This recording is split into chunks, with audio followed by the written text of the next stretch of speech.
You're listening to the Chief's Cadence, where leadership, innovation, and the future of EMS take center stage. Stay tuned, stay inspired, and lead the way.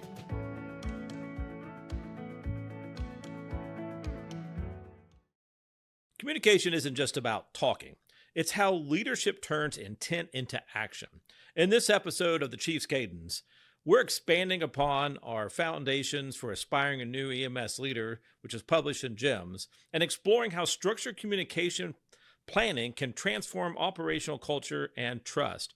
I'm Shane Wheeler, your host. Today I'm talking with Dr. Anthony Minge, managing partner with Fitch and Associates. Dr. Minge, thanks for joining us. Good afternoon. Before we dive into this, why don't you tell us a little bit about yourself and about your background? Well, first, thanks for inviting me to your podcast, Shane. I'm really excited to be here and wanted to tell you congratulations on a great article. You made some great points in there about a topic that we don't talk enough about, pun intended. As far as my journey, I like to tell everybody that I at the time let my big mouth overload my little rear end. And I was working for a finance department at a children's hospital in Dallas, and I started out telling the director of the transport department that he'd do some things differently, that he'd quit operating in the red and quit getting called on the carpet so often. And he was pretty impressed with some of my ideas and suggestions. And I thought he was speaking tongue-in-cheek when he made the statement that he would make a place for me out in transport, and I could just come on out and help them run their ground fixed and rotor wing ambulance operations as the business manager. Well, before I knew it, he calls me up and says, "Hey, I talked to your boss and we've got you a job." So before I knew it, I was immersed in transport. That guy was Dave Carter, and he introduced me to Fitch and Associates by taking me to a leadership conference they were hosting. And I made the statement then that I wanted to work with those folks someday. And Dave told me that was a fantastic career objective. So I started following the company, had the opportunity to interact with them. And finally, they recruited me for a job with a fixed and rotor provider up in Washington State. I spent a couple of years up in Spokane honing my skills. And finally, Fitch and Associates called me up and said, "Hey, we've got a spot if you want to come to Kansas City." I came down as the director of patient accounts for what was then the billing arm, MedServ of Fitch and Associates. And that was 18 years ago. And as they say, the rest is history. During that time, I've moved on to become a senior partner, gotten a doctorate of education with an emphasis on organizational leadership. And I'm over the billing and compliance aspects of the firm, as well as leading the educational portfolio. So, I like to say I help develop the leadership skills of the people who are helping the people. And that's my passion. Wow, what an incredible journey. A little bit of, I guess, Fitch is a global company. I don't think a lot of people realize the reach of Fitch and Associates. I know they've done a lot of work in Europe and across the globe, not just here in the United States, where Dr. Fitch really, pioneered a lot of the current EMS systems, him and Jack Stout and other great, Jerry Overton, some of those guys, even Steve Worth, I'll throw him in there, that have really helped shape what EMS is today. But I don't think a lot of people fully grasped a lot of the services. You want to talk briefly about that, about some of the things that you're excited about that Fitch and Associate does? Yeah, as you mentioned, the firm has operated not only in all 50 states and every province in Canada, but we've been on every continent except Antarctica. I didn't volunteer for that if they do get an ambulance service down there, but I'll probably be the guy they'll send because it's cold. But yeah, we've done, I think last count, something like 21 countries. So quite a bit of stuff around the world. Most recently, I've had an invite to bring the educational arm, the leadership training, over to Saudi Arabia. And so we're doing some work there. But, leadership training is something that we need around the world. And refining our skills in EMS is not just for us here in the U.S. It's another thing that is it's highly needed around our world. Oh, that's just fantastic. So let's just dive into the article a little bit. I wrote that communication is often the most critical thing that we do, whether it's empathetic communication with our patient or, getting out strict, directions on a scene or trying to connect with the people that we lead. Yet it's pretty overlooked with regards to leadership competencies. Why do you think structured communication is so often undervalued in EMS leadership? Well, I think it's just something that's not taught. Like we get teaching on starting IVs or giving medications. There's no real written protocol for it in most of our organizations, and we just don't do a good job teaching effective structured communication techniques. Second, we put a lot of value on things like budgets, scheduling, contracts, response time, but nobody's asking if you're communicating effectively. Right. And they certainly aren't sending anybody to class. Finally, it's just not the nature of our profession. We're a reactionary group that by nature, we just go and do what we do. We've got a lot of training in immediate response, but communication is something that you really need to be planning for. And we as leaders don't often plan out our communications in advance. We just tackle it as it comes. And we don't use effective models, such as one of the ones that I really love, and you mentioned in your article, and that's the SBAR, the Situation Background Assessment and Recommendation. I think that is such a great tool if leaders will take that and use it. And even scripting to set the stage and cadence for our communications. And this lack of preparation a lot of times just leaves so much unsaid and leads to further uncertainty and even unsatisfactory outcomes. Yeah, it's great. It's a great lead into our next question here. You see, in the article, we talk a lot about operational control, something just as vital as staffing or logistics. What does that look like in real practice across systems that you've worked with? Well, Shane, some of the organizations with the biggest problems that I've seen were the ones that had the worst communication. They would have meetings with staff, and they would have no agenda. They would have no outcome. They would have no meetings at all, no newsletters, no updates. And a lot of people were just left to their own imagination to try to guess what was happening. In other places, I saw leadership having closed door meetings that lasted for hours just to have a meeting to plan another meeting, and nothing ever really got done. In all those, frustration levels were through the roof, cultures were terrible and toxic, and retention rates were terrible. Now, on the other hand, I saw organizations that have leaders that are regularly available. They're talking with their staff. They're intentionally pushing information out. They're soliciting regular feedback. And they were exactly the opposite. Error rates, accidents, critical incidents, all that stuff substantially lower. And obviously turnover was much less of an issue as well. Oh yeah, that's so key, right?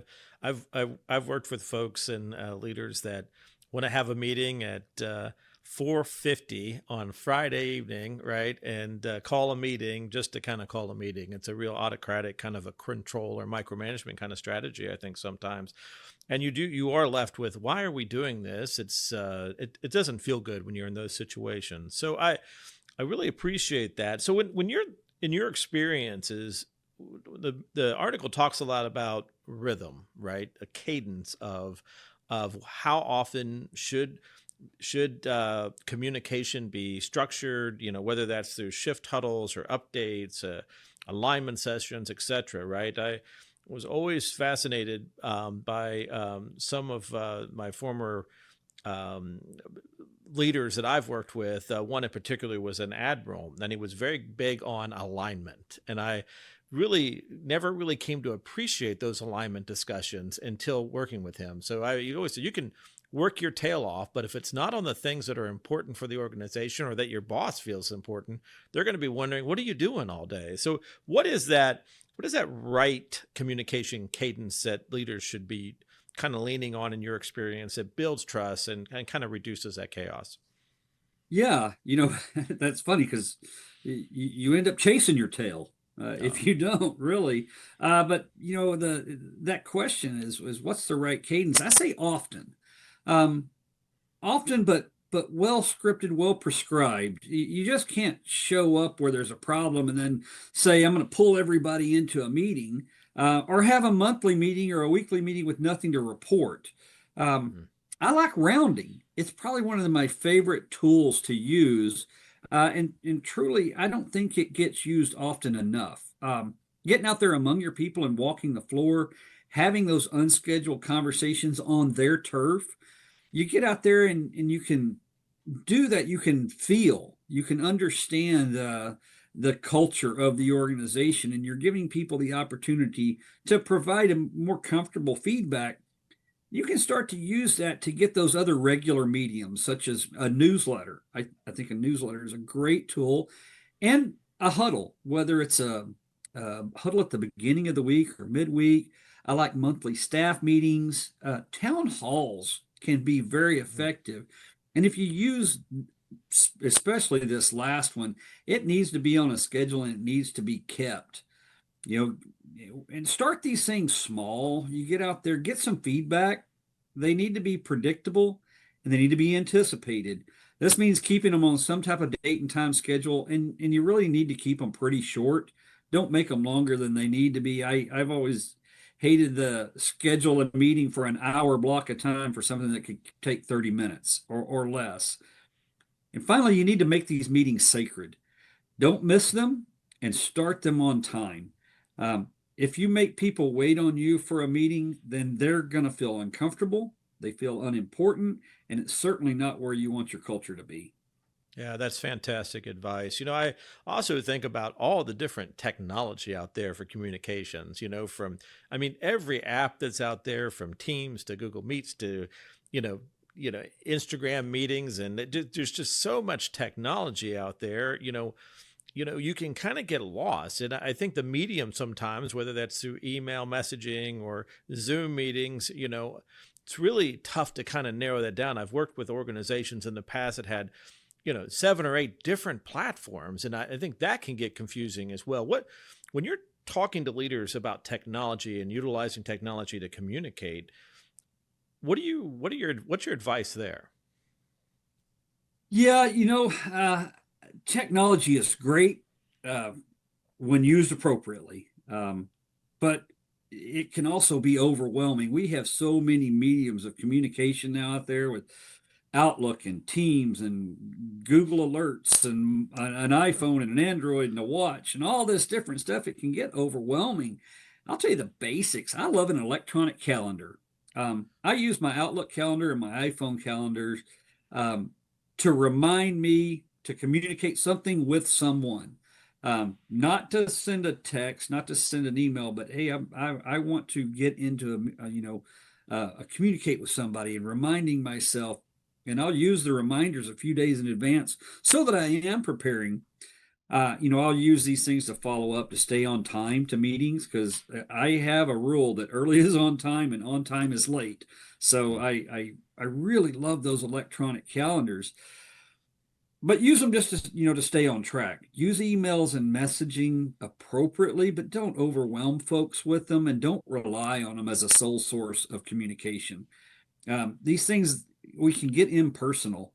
They're tools, and we have to remember that just like a tool out in our toolbox, we have to use the right tool for the right job. And at the end of the day, none of them replaces a good face-to-face conversation. Yeah, I think that's so important. I think that word intentional communication, right? Understanding that when is it appropriate to send a text message or an email, sending someone an email at 9:30 at night. Is that appropriate, right? Or Right. when does something require more personal connection, an actual face-to-face or a phone call? So understanding those kind of means of communication and the tools that are out there, that, where's the role of that skill? Is that something that you see in my educational experience? Very little training surrounding the right way to communicate, right? What is an email used for? What is a text message appropriate? Is that something that in your practices of teaching leadership, is that something that you try to kind of touch on, as when is it appropriate?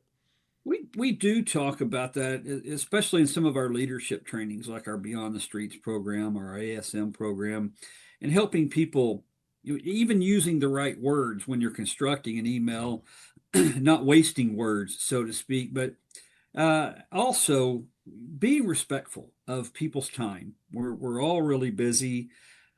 Don't send them the monstrosity of an email or a text message that just goes on and on. And as you mentioned, being sensitive to when we send that. I like to be respectful of people's time, their personal time in the evening or on the weekends. And I can even set messages to send later during normal business hours. I found that to be really effective because now I may wake up in the middle of the night and go, "Oh, I need to get this down in text format," and I will do that. But I can set that to send that during normal business hours, so I'm not dropping somebody a message at 3 a.m. or whenever it is, or on Sunday afternoon. So again, just remembering that the role of these communications is to establish a good relationship and build that relationship. And you don't want to mess with that by being ineffective in the utilization of those tools. Yeah, I don't want to expand a little bit more on that a little bit with that intentional, right? So I think the other thing that's important is you touch base on the not just to have a meeting to have a meeting. The meetings have to have a clear objective. When you're trying to facilitate a meeting or a conversation in general, what are going to be the feedback loops you want to try to establish in that? So how do you turn communication from an announcement, into dialogue? Something I think so important for leaderships to understand, that kind of two-way communication to improve culture. So what's your kind of approach to trying to create dialogue? That's really important. People forget to talk about having a dialogue. They don't understand what a dialogue or a discussion is, and sometimes they even confuse that with a debate nowadays. But the bottom line, if you're talking at people, it's just noise. It's maybe going in one ear and out another, or it's bouncing off of them. People don't like to be talked at. But if you talk with people, then you're conveying a message and you're receiving a message. That's the essence of communication. And that's what's going to build the culture of your organization. I think it's really important to encourage the two-way communication, getting people to talk back, getting them comfortable enough to do that. And a lot of times that's asking a question. It may be, tell me about something that's going good, or tell me about something we can do better. Asking the group according to what it is. Does anybody have any concerns? These type of things will help foster that engagement, and people will take ownership and they will fully participate. So definitely wanting to build that two-way communication. Yeah, I give a lot of credit back to Dr. David Nelson, a Fitch speaker with the ambulance service management program back in the day. I know he's retired now, but he always put a lot of emphasis on appreciative inquiry, right? And yeah. I learned a lot from that. And a buzzword or phrase or term we're hearing a lot about today is psychological safety, and creating that environment for people to feel comfortable to talk. And a lot of that has to do with a lot of transparency and vulnerability of leaders to be able to create that kind of that psychological safety environment. You want to talk a little bit about appreciative inquiry and creating psychological safety? Absolutely. David was such a gift to the program, his knowledge, and we continue to this day in those programs to share the teachings from David. We even have some videos he's such a fantastic storyteller, and some of the messages he was able to convey that talk a lot about appreciative inquiry, active listening. And, it's so difficult for a lot of people because they don't know how to communicate effectively. They are more often looking to respond as opposed to they want to tell their story when they get into a conversation, as opposed to listening for the next question they may ask the person to extract more information out. Good, effective communicators aren't the ones that are doing the most talking. Often they're the ones that are asking the most questions in this, and then just sitting back and processing the information. We have to encourage that feedback through these conversations. A lot of people have difficulty managing up. It's kind of a probably a new term that's been coined, but it's it's more, how do I communicate upline? How do I communicate downstream? How do I communicate laterally? And I'll go back to that rounding. Getting out there, I found it so effective to just talk with people on their terms, on their turf, and then they start to understand that you, through appreciative inquiry and active listening, that you actually care about the operation and the people. You've become open, you've become honest, and they're going to return the favor. But you've got to make sure that message is received. And that's what appreciative inquiry is all about, because you're asking those follow-up questions. You got to be really deliberate in doing that. Psychological safety, if people don't know the answer or you don't solicit the answer, a lot of times they're going to, they don't trust the source. They don't trust, even if it's you give them an answer, they may not trust it. And they're going to come up with something on their own. Right. It's human nature. If left unchecked, it's going to run rampant through your organization. And if you leave people guessing, that's where the rumor mill gets started. And that just pulls the organization in a direction, and the culture of the organization in a direction you just don't want it to go. So, David always said, you have 2 eyes, 2 ears for a reason. You need to be in one mouth. Use those effectively in your conversations.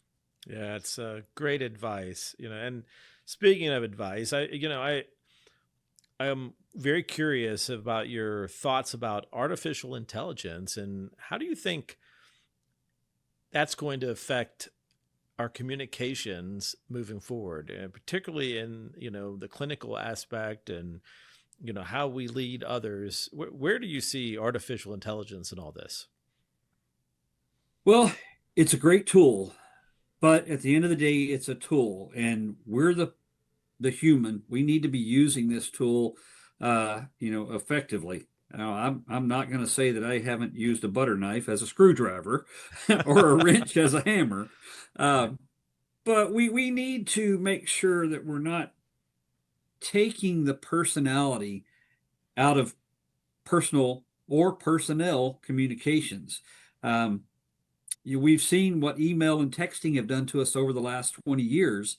And I think, again, the technology is great. The devices are awesome, but far too often things that are made to make our life easier, they really tend to make them harder. People are inherently, by nature, humans are lazy. We will take the path of least resistance given the option. And I think AI is kind of giving us some of that. And used effectively, it'll be good. Technology is wonderful, but it shouldn't take the place of person-to-person human conversations. Things get lost in the translation when we use technology. I've seen way too many times somebody send a text and there's no emotion that's conveyed in it, even though maybe we're using emojis now. But something just gets lost in there, and then the gap turns into a chasm in our communication. I say we have to stay in front of our people. We have to talk with them, not at them, and we've got to listen a lot. And I haven't seen how AI is ever going to replace the good old let's sit down, have a cup of coffee, and have a conversation. Yeah, my concern is just how fast it's evolving and how realistic some of the stuff that we're seeing, right? And my concern more goes towards authenticity, right? Is what I'm seeing real, and if what I'm hearing real, and is what I'm reading real, right? And I think this is a real challenge for me. I think in leadership that, I've just seen so much stuff. There's so many different sources, and what to believe anymore. So I think it becomes more complex for us as leaders to try to sort through and provide good information that's accurate to the people that we lead. I guess in closing this up there, I wonder what kind of advice you would give a new or aspiring leader on how to improve just their communications in general. Well, one, be seen. Don't hole up in a cube or an office or out in the bay. Be on site, on their turf with your people, and listen twice as much as you talk. observe, situational awareness. We tell our people when you're on scene, you've got to be practicing it. But, situational awareness is something we need to be practicing all the time. As leaders, we need to be knowing what's going on. We need to be looking, we need to be listening. And I said listen twice as much. Sometimes you even need to listen even more than that. So meet your folks on their turf, do it regularly, and stay in touch. You're going to be amazed at how much you're going to learn just getting out there, doing that, and having some good, open, honest conversations. Well, this has been just an outstanding conversation. I really think that we've kind of bridged the gap there a little bit about leadership theory and field application of communication. For those of you who haven't read the article yet, it is available at jims.com, and stay tuned for any wherever you get podcasts for the Chiefs Cadence series. And Dr. Minge, thank you so much for joining us today, and stay safe. Thank you, Shane. It's been a pleasure.